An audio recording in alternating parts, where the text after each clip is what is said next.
What's good, ladies and gentlemen, and welcome back to the weekend coverage.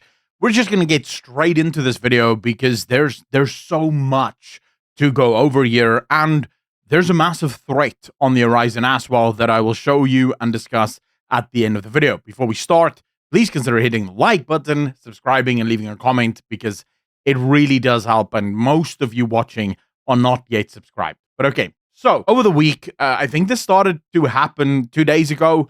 We just had so much else to cover that I sort of watched and I shared all of this over on my X account. You can follow me over on X, by the way. Link is in the description down below. But a lot of the stuff that I don't cover in videos, I do actually cover over on X. But over the week, the Open Chats podcast, this is a multi-choice YouTube amalgamation kind of thing. They, I think, stepped in it, right? I'll show you the podcast. Now, I should warn all of you, there's some offensive stuff happening here. So if you're a colored person in South Africa, this might be hard to listen to. The colors apparently chow each other, Chief. Siblings. You don't know. Because colors are crazy. Colors are crazy. All right, so I'm not going to show any more of this because it just gets worse. But effectively, what they're saying is colored people are crazy and colored people sleep with their own siblings. A lot of sort of interfamilial relationships that happen.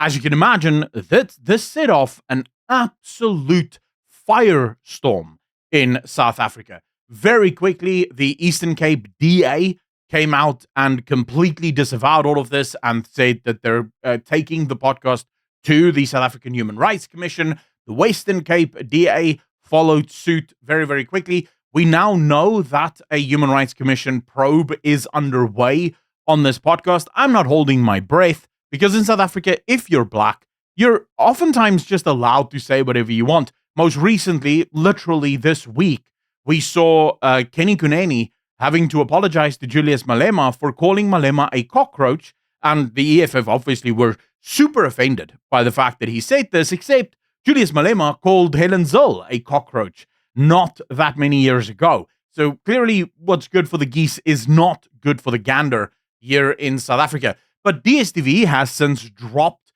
the Open Chats podcast as well. I'm not sure why podcasts would be affiliated with multi-choice and DSTV and all the rest of it, but never mind that.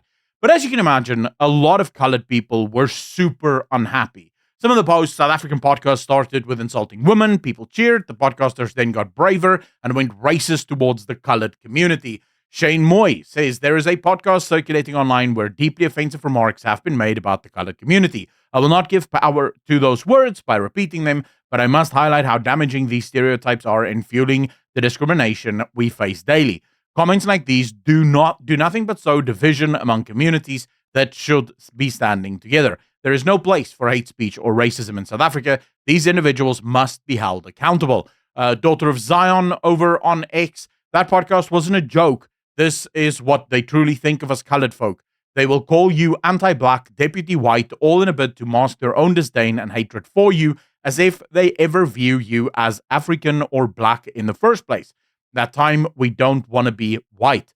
This is, of course, something that Moral Authority, getting 1.2k likes, I should add, had to say about the entire ordeal. Colored men could vote during apartheid. They can benefit from BEE and employment equity, but they'll never be black because they have Neanderthal DNA. We are not entertaining any Neanderthal nonsense from those that watched us suffering the greatest indignities thus far. No more. So before we even get going, let me just quickly address this.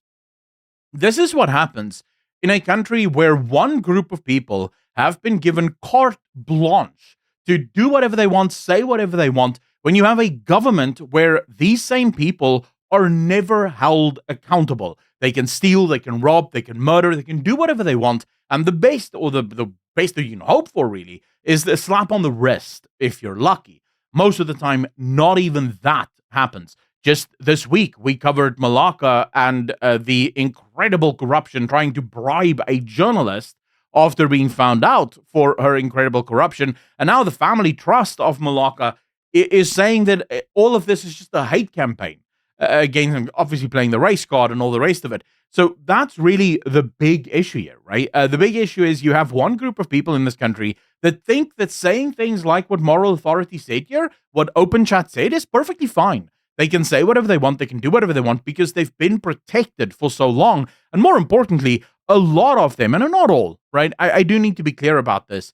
There are a lot of black people in this country that aren't politically connected, that are voting the wrong way.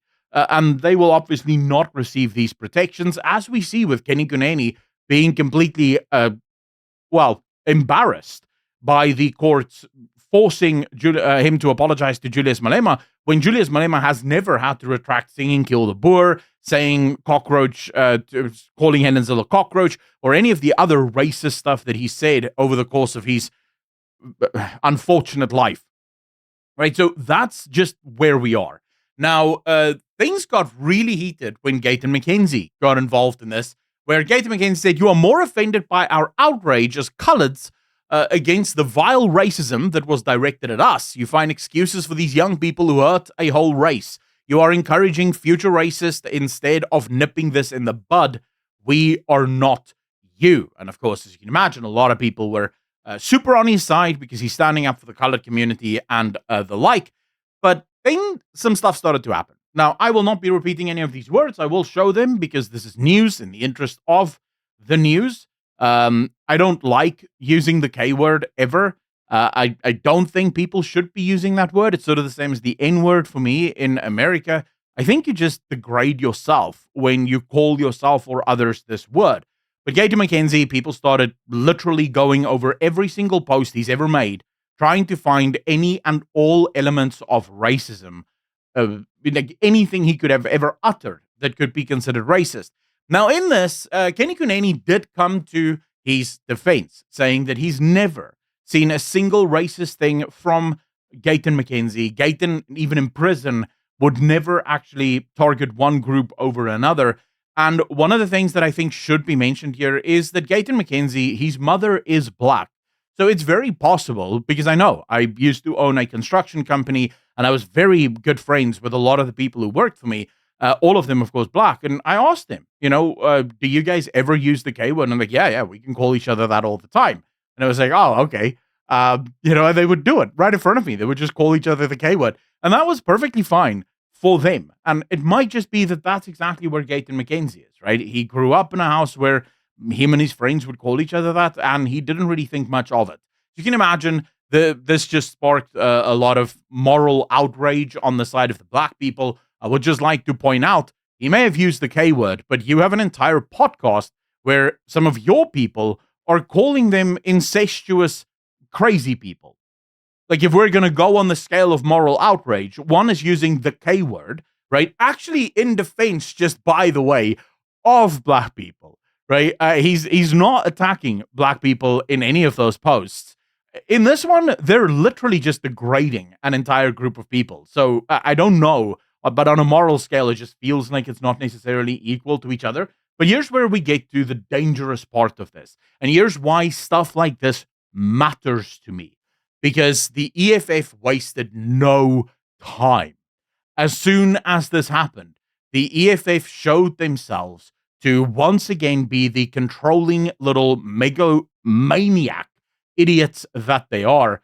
And this is a true threat to freedom of speech. The EFF statement condemning despicable stereotyping of colored people on Open Chat's podcast. The EFF has become increasingly concerned about the proliferation of bigotry, racism, and harmful stereotypes. Really? You guys sing Kill the Boer, Kill the Farmer. You have a leader that says, I'm not calling for the murder of white people, at least for now, right? In court, when asked, will you disavow the killing of white people? He's like, I cannot do that. I don't know what the future is going to hold. I might want to kill them in the future, right? So really, you're worried about bigotry. You're part of it, bro. You're one of the reasons racism is as bad as it is in this country. But okay, so many of which operate with little to no regulatory oversight. As a result, the EFF will actively pursue the development and implementation of regulatory mechanisms that ensure accountability within this growing medium, including sanctions for those who disseminate hateful and discriminatory speech under the guise of entertainment or free speech. Now, this is dangerous, you see, because once the government gets involved, there is no such thing, by the way, as free speech but. The second there's a but, there's no free speech. You either have full free speech, in which case you have a full free society. In order for society to be free, one must be free to say whatever one wants. For example, I don't think that Julius Malema should not be allowed to sing Kill the Boer, Kill the Farmer. If he wants to sing that, he should be allowed to do so. If black people want to be racist towards white people, I think they should be allowed to do so.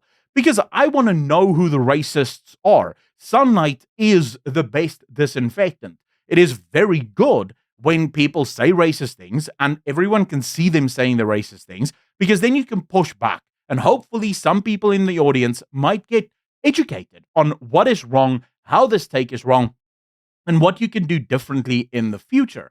If you just make it illegal, all you do with that speech, it doesn't disappear, right? People don't lose their racist inclinations. They just stop sharing it. And instead, they start sharing it in their own little groups. And before you know it, you've created a beast where no one says it outright, but everyone thinks it. And everyone is going around perpetrating it constantly.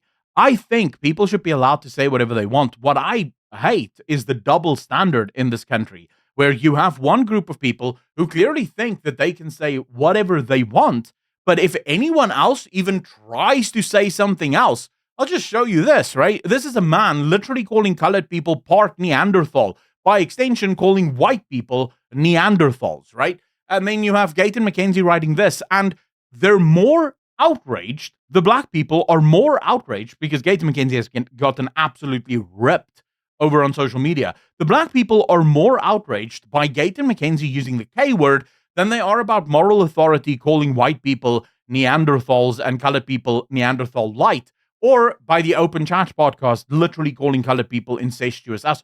The double standard is what gets me, and it's the thing I hate most. But that's just my opinion. Let me know in the comment section down below how you feel about this entire situation. I'd love to read your thoughts in the comment section down below because it helps. It really helps when you guys engage with the content. Then if you want to support this content a little bit more directly, a massive thank you to all of the patrons as well as the YouTube channel members. You guys help me keep doing what I'm doing.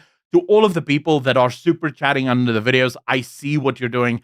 I really appreciate the money that you guys are offering, and I'm glad that my content can bring some value to you in some way. So thank you so much for that. If you want to support this channel a bit more, the link is in the description down below, or just hit the join button right below this video. And as always, be good to each other, be kind to each other, have a lovely weekend, and I'll see all of you in the next one. Peace.